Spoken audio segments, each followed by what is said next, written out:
ദൈവശക്തിയിൽ ആശ്രയിച്ചുള്ള ജീവിതം എപ്പോഴും സ്വർഗത്തിലാണ് അവസാനിക്കുക.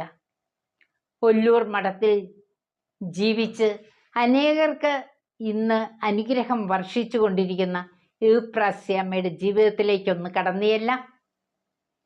ഏറ്റവും ആദ്യം ചാപ്പലിൽ എത്തുന്നതും ഏറ്റവും അവസാനം ചാപ്പലിൽ നിന്ന് പോകുന്നതും യൂപ്രാസ്യാമ്മയായിരുന്നു.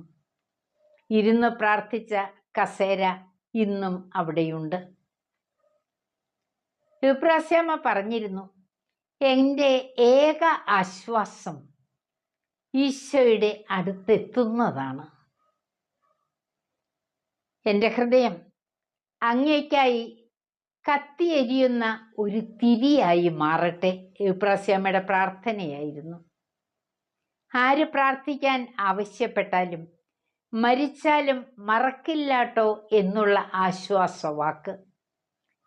ഇന്ന് സ്വർഗത്തിലിരുന്ന് എല്ലാവർക്കും വേണ്ടി പ്രാർത്ഥിക്കുകയാണ് യൂപ്രാസ്യാമ്മ.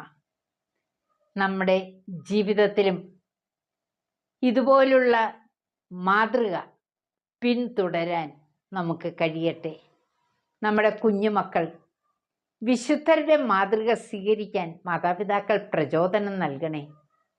എല്ലാവരിലേക്കും ദൈവം അനുഗ്രഹം ചൊരിയാൻ കാത്തിരിക്കുകയാണ്. ഏത് ദുഃഖ പ്രതിസന്ധി ഘട്ടത്തിലും ദൈവത്തിൽ ആശ്രയിക്കാൻ മറക്കരുത്. ദൈവത്തിൻ്റെ അനുഗ്രഹം എല്ലാവർക്കും ലഭിക്കട്ടെ. എല്ലാവരെയും ദൈവസമക്ഷം പ്രാർത്ഥനയിൽ സമർപ്പിക്കുന്നുണ്ട്. നമുക്ക് ഒന്നു ചേർന്ന് കരങ്ങൾ കൂപ്പാം. ആമേൻ.